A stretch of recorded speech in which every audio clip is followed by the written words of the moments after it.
So if we go back to the team leader and the question of feedback, so let's say Lena is our team leader. Lena is a real person, a very talented individual, but you can see that in her work style profile, to start with, if she's going to get good feedback, she's at the more independent, egalitarian, risk-oriented, and direct end of the spectrum.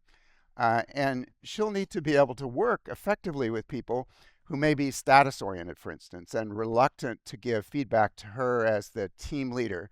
So, how can she create an environment where she can work with that person who has a different style and get input from that person? So, for example, maybe she has a one on one conversation outside of a meeting where the person feels freer to give their input as opposed to in a meeting context where they're concerned about giving ideas in front of other people or feedback to someone who's perceived at a higher level. Or indirect, if a person is indirect, often they're giving feedback, but we don't hear it.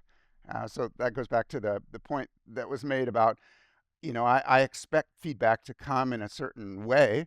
And I have this issue at home actually because my wife is incredibly direct, and I lived for way too long in Asia, and she says, "You are not style switching enough. I want more direct communication." And so I have to style switch at home, and we have this not only, of course, between individuals in the same culture, but also across cultures. Some cultures are famously indirect, and something that it's like they're screaming at you in their own language. Just say with the body language, let's say, so I lived for a long time in Japan, just the head nodding slows down, that's already feedback. So you'll get it in a regular rhythm if the conversation is going well, but if the head nodding slows down, already they have some doubts if you're clued into that stream of feedback. Or arms are crossed or the head goes to the side.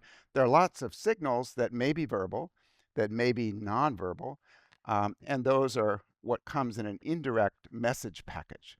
So Lena, if she's starting with her own team, is going to have to work across those different styles and understand that some are more similar to hers. So you can see, let's say Felix is also very independent. So she might find that, oh, Felix, he's great. We have a meeting of the minds. He just wants to, I give him a task, he goes off and does it. I don't have to check in with him.